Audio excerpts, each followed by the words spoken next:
우리가 지난 주일부터 이제 성탄절을 다음 달에 두고 조금 이르지만 예수님의 오심을 또 생각하고 또 준비하는 마음으로 이 시간을 지내자 하고 말씀을 나누기 시작했는데요. 지난주에 우리가 말라기 말씀을 나눴죠.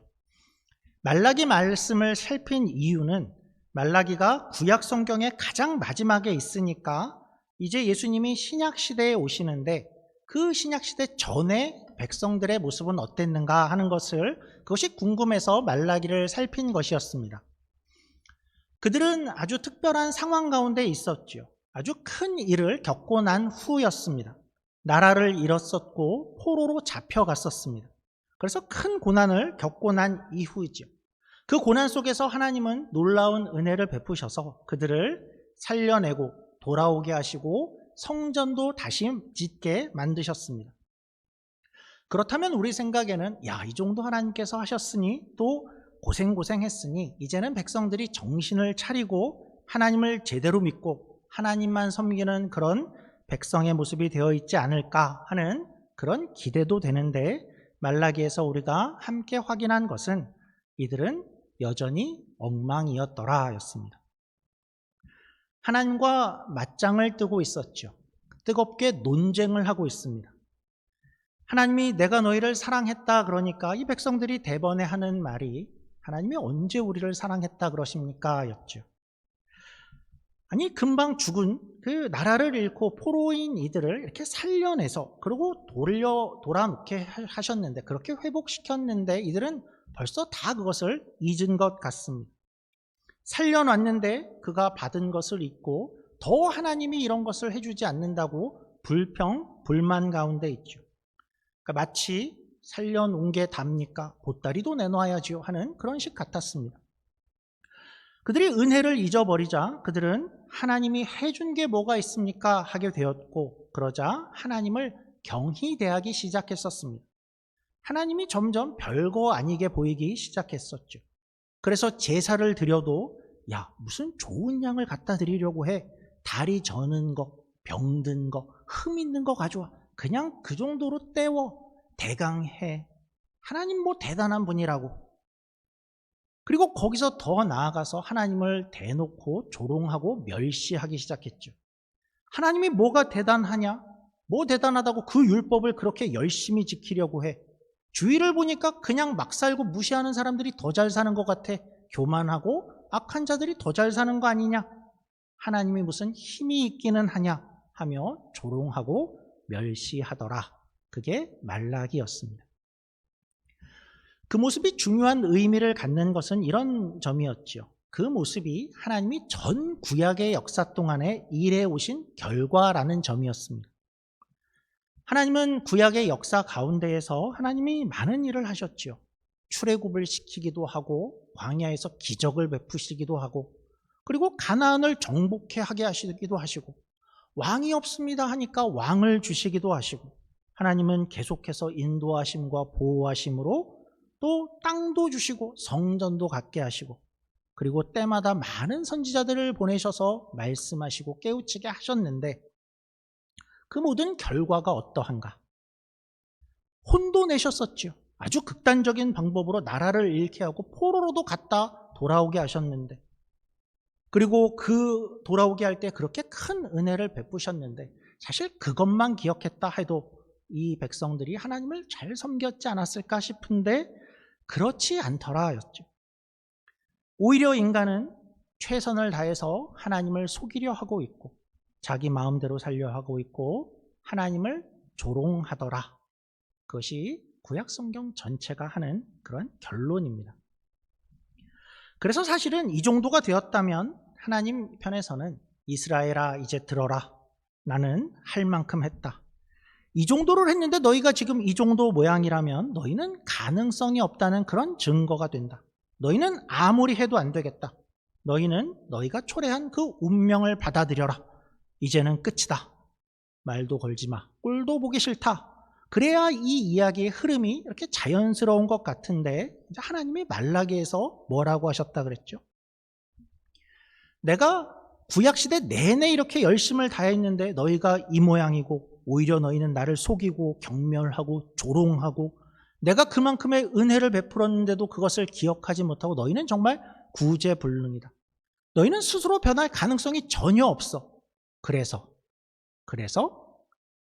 내가 뭔가를 좀 더 해야겠네 하는 것이었죠. 내가 이만큼을 했는데 너희가 이 정도라면, 그렇다면 내가 더 큰 은혜를 준비해야겠어 하는 것이 말라기였습니다. 하나님이 그렇게 다가오신다 하였죠. 내가 뭘 더 하겠어 였는데 어떤 말씀들이 있었죠. 우리 말라기 3장 1절을 다시 보죠. 말라기 3장 1절입니다. 만군의 여호와가 이르노라, 보라, 내가 내 사자를 보내리니 그가 내 앞에서 길을 준비할 것이요. 내가 내 사자를 너희에게 보내리라. 그가 길을 준비할 것이라. 그러니까 뭔가를 내가 준비하고 보내고 뭔가를 하겠다 이죠. 그리고 또 이런 말씀도 하셨죠. 언젠가 너희를 내 특별한 소유로 삼을 거야. 아버지는 아들을 아끼게 되어 있지 내가 그것처럼 너희를 아낄 것이야.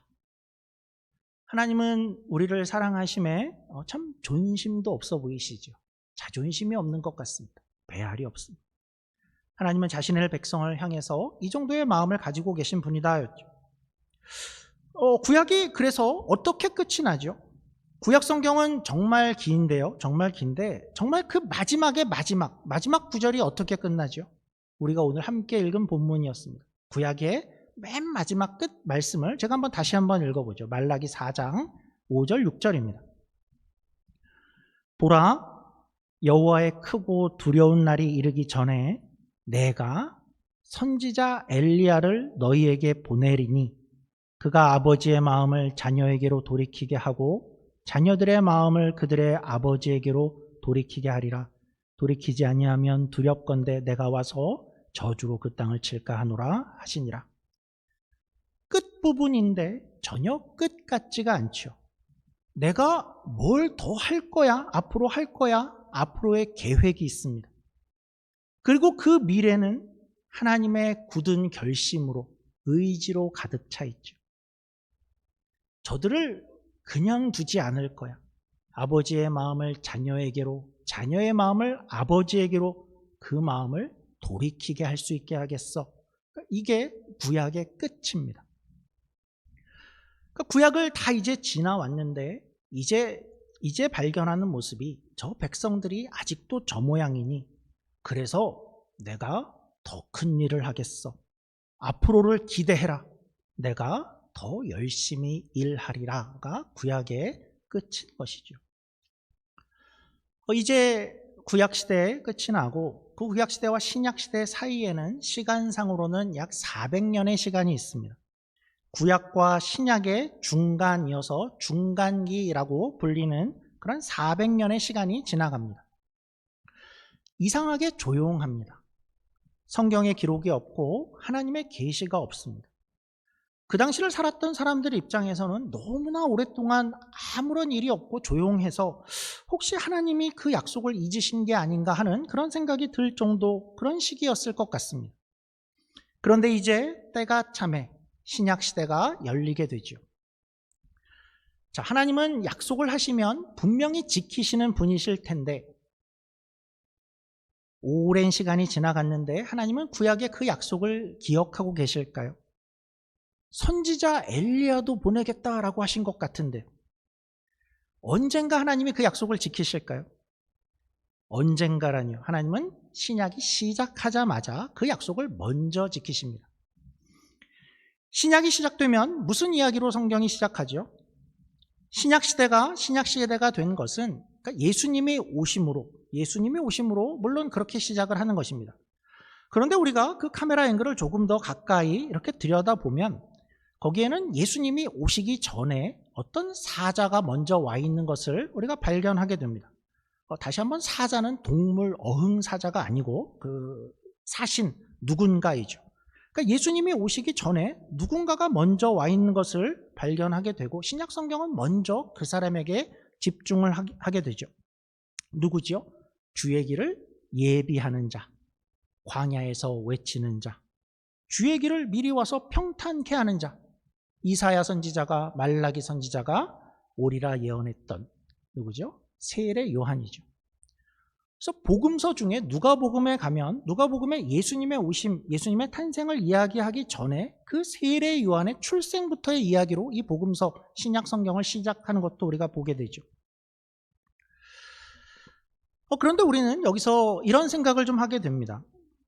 알겠습니다. 세례 요한이 온 것을 우리가 알겠습니다. 그런데 약속이 좀 틀린 것 같습니다 하는 그런 질문이 생길 수 있죠.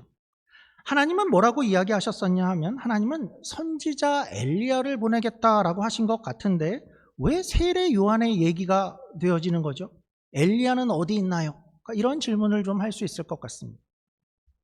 그런 생각이 들 수 있죠. 우리 마태복음 17장 10절에 가보죠. 마태복음 17장 10절입니다. 제자들이 물어 이르되 그러면 어찌하여 서기관들이 엘리야가 먼저 와야 하리라 하나이까? 예수께서 대답하여 이르시되 엘리야가 과연 먼저 와서 모든 일을 회복하리라. 내가 너희에게 말하노니 엘리야가 이미 왔으되 사람들이 알지 못하고 임의로 대우하였도다. 인자도 이와 같이 그들에게 고난을 받으리라 하시니 그제서야 제자들이 예수께서 말씀하신 것이 세례 요한인 줄을 깨달으니라. 아니, 이야기가 조금 더 복잡해지죠. 이건 뭔가 싶습니다. 사실 애초에 말라기에서 하나님이 선지자 엘리야를 보내리라 한 것도 뭔가 이상했었습니다. 그는 누구죠? 구약의 선지자죠. 구약의 선지자로 이미 구약의 활동을 한 사람입니다. 그런데 그가 다시 온다니 이건 뭐지? 물론 생각해 보니까 그는 마지막에 죽음을 보지 않고 신비하게 하늘로 올린 어떤 신비한 마지막을 우리가 알기는 합니다. 그러나 그가 다시 온다 하는 것은 좀 이상해 보였습니다. 그런데 오늘 그가 또 세례 요한이라니요. 그가 오리라 한 엘리야가 세례 요한이라니. 환생을 한 것일까요? 엘리야가 그가 다시 이렇게 마법을 부려서 뾰로로롱 하고 수정체가 되고 아기가 되어서 엄마 뱃속에 들어갔다가 나온 것일까요? 불교에만 환생이 있는 것이 아니라 기독교에도 환생이 있군요. 그런가요? 그런데 더 이상한 것은 이런 것이죠. 사실 사람들이 세례 요한에게 직접 가서 이것을 직접 물어본 적이 있습니다. 당신이 엘리야입니까? 세례 요한이 뭐라고 대답했을까요? 우리 요한복음 1장 21절입니다. 또 묻되 그러면 누구냐? 내가 엘리야냐? 이르되 나는 아니라. 이게 복잡해지죠. 세례 요한은 자기가 엘리야가 아니라 이렇게 얘기를 하고 예수님은 엘리야가 이미 왔다 그랬고 사람들은 세례 요한인 줄 깨달았더라. 그러니까 성경을 이렇게 읽다 보면 상당히 곤란해지는 그런 부분입니다. 무슨 뜻일까요? 기독교가 환생을 이야기할 리는 없고 이것이 무슨 뜻인가 하는 것은 우리가 누가복음 1장에 가면 우리가 좀 이해를 할 수 있게 됩니다. 누가복음 1장은 세례 요한의 출생 시에 그 아버지에게 미리 이 아이가 어떤 아이가 될 것이다 라고 설명한 부분인데요. 좀 이해가 되게 됩니다. 우리 누가복음 1장 16절입니다. 이 아이가 이렇게 될 것인데 이스라엘 자손을 주 곧 그들의 하나님께로 많이 돌아오게 하겠음이라. 그가 또 엘리야의 심령과 능력으로 주 앞에 먼저 와서 아버지의 마음을 자식에게 거스르는 자를 의인의 슬기에 돌아오게 하고 주를 위하여 세운 백성을 준비하리라. 그러니까 진짜 엘리야가 다시 아기가 돼서 얼굴을 바꾸고 신분 세탁을 해서 나 사실 세례 요한이요 이렇게 하는 것이 아니고 엘리야의 심령과 능력을 가진 그런 모습으로 올 것이다 라는 그런 뜻이었던 것입니다. 엘리야의 심령과 능력이라고 합니다. 그거는 뭘까요? 우리가 여기서 우리가 구약의 엘리야가 어떤 사람이었나 하는 것을 좀 찾아가 봐야겠죠. 엘리야는 어떤 사람이었냐 하면 그는 구약시대 아합 왕 시대의 사람이었습니다. 아합 왕은 이스라엘 왕 중에서도 가장 악한 왕이었습니다.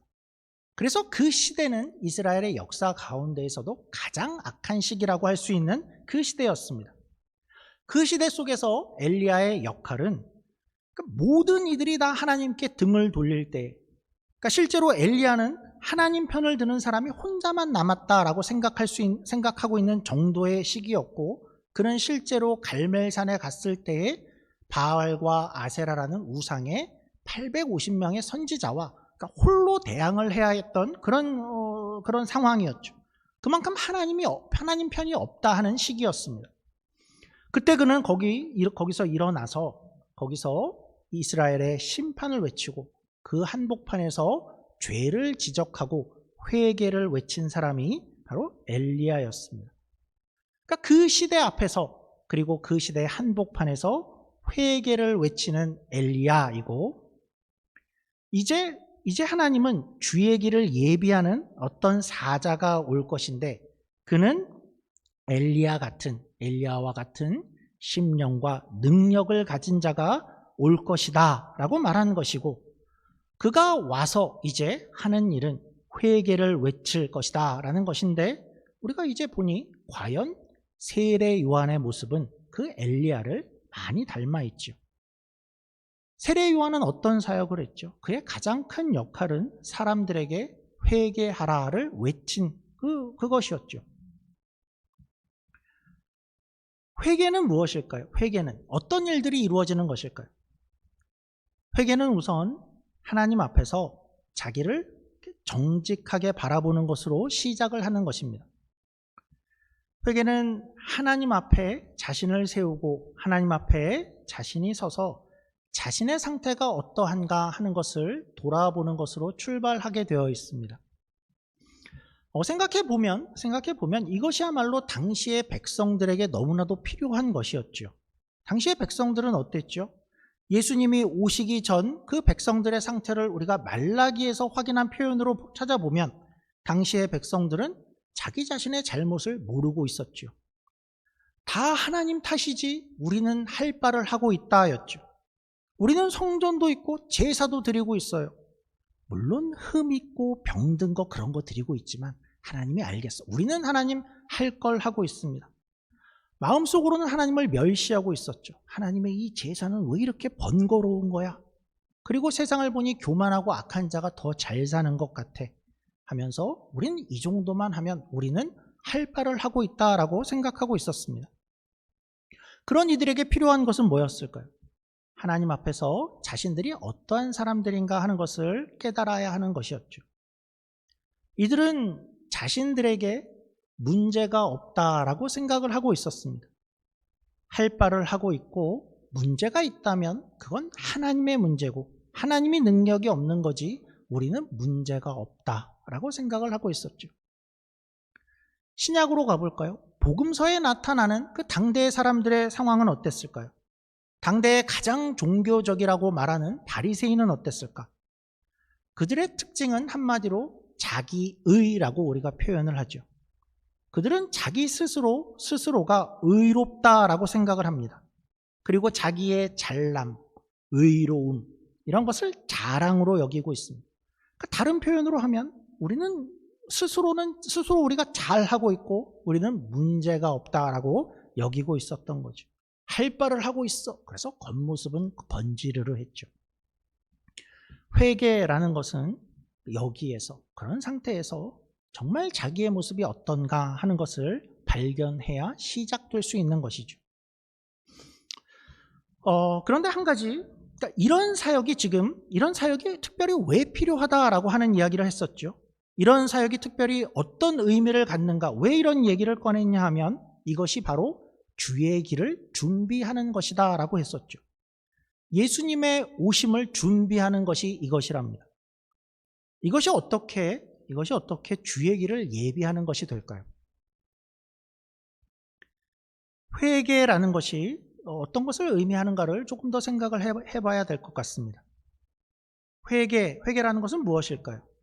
회개는 우선은 문제를 발견하는 것입니다. 내가 문제가 있구나 하는 것을 깨닫는 것이죠. 그러니까 이것은 왜 중요하냐 하면 문제가 문제인지를 모르면 해결책이라는 것이 아무 의미가 없어 보이기 때문이죠. 그러니까 내가 병을 가지고 있는 것을 모르는 사람은 누군가가 와서 내가 지금 우리 병원이 당장 당신을 공짜로 수술해 주겠습니다 하는 것이 그냥 이상하게 들릴 수밖에 없죠. 나는 지금 아무 문제가 없는데 내가 당신에게 해독제를 드리겠습니다. 아무 의미가 없어 보이죠. 그런데 문제가 있음을 알게 되면 그 순간부터 해결책을 찾게 되고, 그리고 해결책을 찾았을 때에는 그것을 받아들이게 되죠. 내가 문제가 없다라고 생각하는 사람은 예수님이 우리를 위해 오셨습니다라고 하면 그게 뭐 어쩌라고, 왜 십자가에 죽으셨대? 나는 아무런 문제가 없는데가 되어버리지요. 아프지 않은데 날 왜 수술대로 부르는 거야? 왜 교회를 나와야 된다는 거야? 모든 것이 나랑 관련 없는 이야기로 들릴 수밖에 없습니다. 그런 면에서 예수님이 오실 때 우리에게 문제가 있다라는 것을 깨닫고 그것이 심각하다라는 것을 알게 되고 이제 해결책을 바라는 마음, 그것이야말로 가장 큰 예수님의 오심을 준비하는 그 준비가 되어지는 것이죠. 요한은 그런 준비를 하는 것입니다. 우리는 아무 문제 없는 것 같은데 자기 의를 가지고 살던 사람들에게이지요. 오늘날에도 그렇습니다. 내가 무슨 문제가 있나? 예수님이 필요하다고 하는데 내 문제가 뭔데? 하는 이들에게 멈춰라, 멈춰 주십시오. 그리고 생각해 보자 라고 외치는 것이죠. 그런데 이 문제가 문제인 것을 깨닫는 것은 사실 스스로 혼자 마음대로 할 수 있는 것이 아닙니다. 어떻게 문제가 문제인 것을 우리가 알 수 있게 될까요? 그래서 우선 바른 기준이 있어야 됩니다. 어떤 뜻이냐 하면 어떤 이가 스스로의 그러니까 스스로를 기준으로 하는 사람은, 스스로를 기준으로 놓는 사람은 이 문제를 발견할 수가 없습니다. 말라기의 백성들이 그렇죠. 아무 문제가 없다고 생각합니다. 내 생각에는 그렇게 보이는 겁니다. 그리고 주변의 세상을 기준으로도 이 문제를 발견할 수가 없습니다. 왜냐하면 남들도 다 그렇게 사는 것 같으니까요. 그런데 세상에 하나님이 계시다면 이제 우리를 하나님 앞에 세워놓게 될 때, 하나님 앞에 우리의 적나라한 모습으로 우리가 하나님 앞에 설 때에, 그 기준 앞에 설 때에 우리의 문제가 문제로 드러나게 되어지죠. 그런 면에서 회개하라, 이 말은 다른 말로는 이제 거기서 멈춰서서 하나님 앞에 자신을 세워보십시오라고 그렇게 표현할 수도 있을 것 같습니다. 그러면 조금 더 구체적으로 생각해 보죠. 하나님 앞에 우리를 세운다고요? 하나님 앞에 우리를 세우는 일, 이거는 어떻게 하는 걸까요?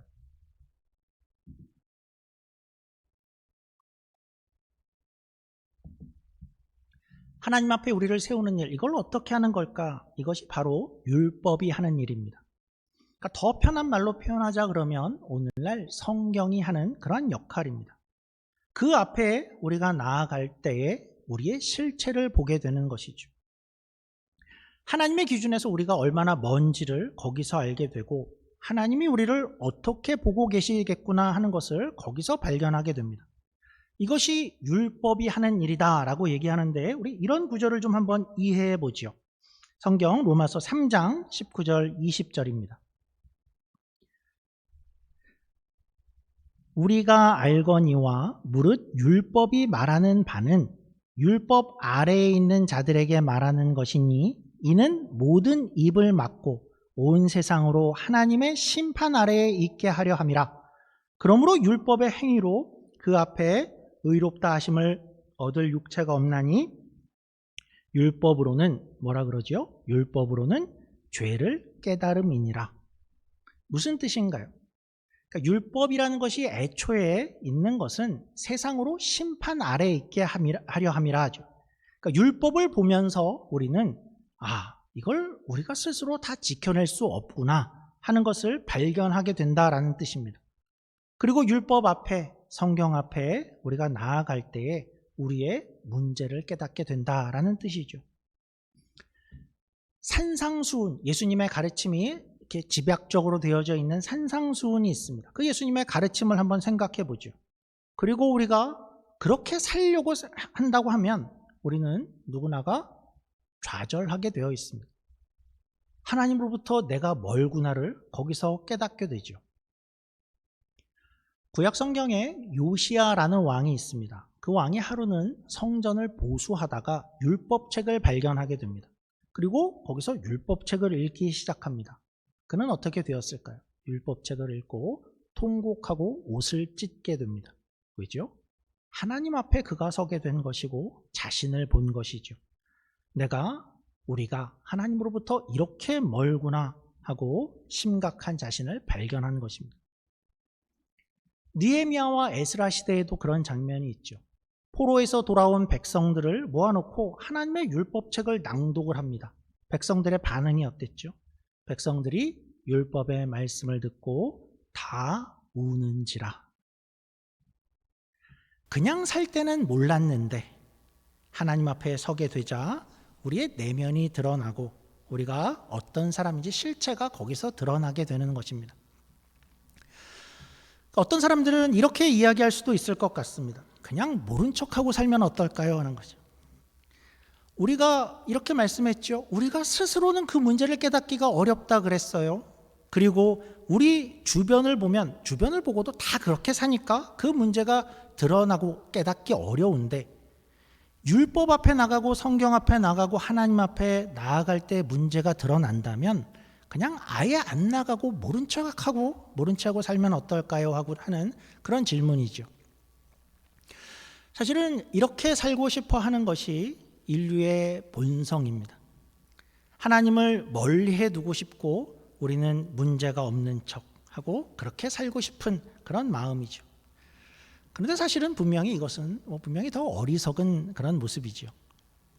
이것은 마치 우리 몸속에 병이 있는데 문제가 있는데 병원에 가지 않고 의사를 그렇게 만나고 싶지 않은 그런 마음과 같은 거죠. 검사를 받지 않고 의사를 만나지 않으면 문제를 모르고 지낼 수 있는 거죠. 그러나 문제를 모른 척해서 그 병을 모르고 지내서 그것이 나아진다거나 괜찮아지면 그것이 좋은 방법일 텐데 그렇지 않다는 것을 우리가 다 알고 있죠. 이 내 몸속에 어떤 문제가 발견될까 봐 두려워하는 그 마음은 사실 성경에도 나와 있습니다. 그러니까 병원에 가면 내 병이 자꾸 드러나니까 저 병원이 나쁜 거 아니야? 악한 거 아니야? 이런 논리인데요. 또 율법을 보면 성경이 자꾸 나를 문제가 드러나게 되니까 더 멀리하고 싶어요. 저게 이상한 거 아닙니까? 하는 그런 질문이고 이제 답이 나오는데 한번 찾아보죠. 로마서 7장 7절입니다. 그런즉 우리가 무슨 말을 하리요? 율법이 죄냐? 그럴 수 없느니라. 율법으로 말미암지 않고는 내가 죄를 알지 못하였으니 곧 율법이 탐내지 말라 하지 아니하였더라면 내가 탐심을 알지 못하였으리라. 그러니까 율법이 나쁜 거냐? 율법이 자꾸 우리 죄를 드러내요. 병원이 나쁜 거냐? 우리 병이 자꾸 드러나요. 아니다 이죠. 그 검사가 있기에 기준이 있어서 내 문제가 문제로 드러나게 한 것뿐이다 라는 거죠. 문제가 있다면 발견하는 것이 훨씬 나은 것입니다. 문제를 발견하면 고칠 기회가 있다라는 뜻이죠. 말하자면 이 모든 것이 준비라는 것입니다. 세례 요한이 와서 외친 회개의 준비라고 할 수 있는 것이죠. 예수님을 준비하는 것입니다. 그의 은혜가 그가 와서 행하시는 일이 그것이 은혜가 될 수 있도록 세례 요한의 사역은 우리의 문제를 발견하게 하고 그리고 거기서 해결책을 고대하게 하는 그것이 세례 요한의 사역이었죠. 역사적으로 그런 일들이 발생했는데 우리 개인적으로도 그렇습니다. 복음이라는 것이 얼마나 우리에게 큰 은혜가 되는가 하는 것은 내가 내 문제를 알고 있는가, 그것이 얼마나 심각했던 것인지를 알고 있는가에 늘 비례하게 되어 있죠. 그리고 오늘도 내가 주의 은혜 가운데 사는가 하는 것도 여기에 달려 있습니다. 어떤 분들은 이렇게 이야기를 하죠. 이상하게 저는 주의 은혜를 자꾸 잊어버리고 살게 됩니다.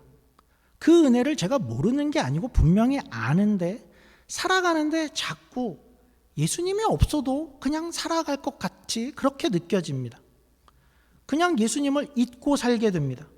또 언뜻 내 스스로가 많이 의로워졌구나, 남들을 보면서 그래도 많이 나아졌어 라는 생각을 갖게 됩니다 라고 하죠. 사실은 그래서 우리가 그렇기 때문에 우리가 하나님 앞에 계속해서 나아가는 것입니다. 예배 앞에 그래서 나오는 것이고, 말씀 앞에 나오는 것이고, 말씀 앞에 우리를 자꾸 내어놓는 것입니다. 그리고 그런 일환으로 같은 맥락에서 우리가 신앙 훈련을 하고 제자 양육 이런 것을 하는 것이죠. 신앙 훈련, 제자 훈련 그러면 그것은 절대로 대단한 게 아닙니다. 이것만 수료하면 정말 놀라운 제자가 될 것입니다. 저도 그렇게 광고를 할 수 있지만 전혀 사실이 아닙니다. 아마 이런 것을 해보신 분들이 다 동일하게 느끼실 겁니다. 해봐도 별로 달라지는 게 없는 것 같아요. 그것이 맞습니다. 그러나 이런 시간들은 결국 우리가 무엇을 하는 것이죠? 더 자주, 더 많이 우리를 하나님 앞에 내어놓는 그것을 하는 우리의 몸짓인 것이죠. 더 많은 시간을 세상 속에서 분주하게 그렇게 살게 되면 우리는 그 은혜를 잊게 되어 있습니다. 말라기의 백성들처럼이죠. 하나님의 은혜를 베푸셨지만 그것을 점점 잊게 되고, 하나님이 내게 하지 않은 것이 점점 더 커져만 보이게 되며, 그러자 하나님이 별거 아닌 하나님이 되어버리고, 그리고 하나님을 이제 소홀히 대하기 시작하죠. 신앙생활을 열심히 하는 게 무슨 이익이 있으랴?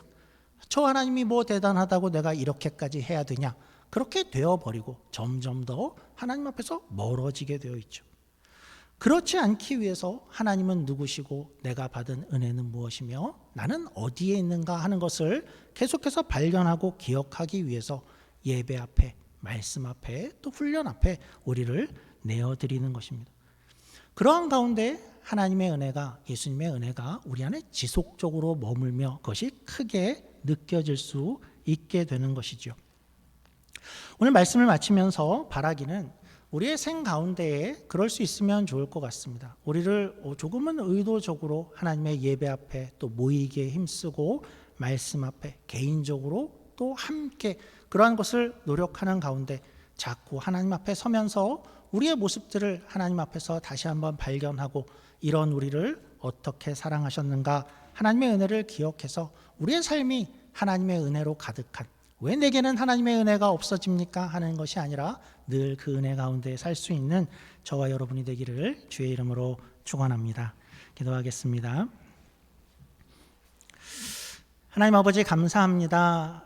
구약 성경을 통해 발견하는 것처럼 참 우리는 모자라고 하나님을 배반하고 또 하나님을 멀리 도망치려는 그런 본성을 가진 우리들인데, 구약 성경부터 하나님은 내가 뭔가를 하리라, 더 큰 일을 할 것이니 기대하라 말씀하셨고, 약속하신 것처럼 세례 요한을 보내셨습니다.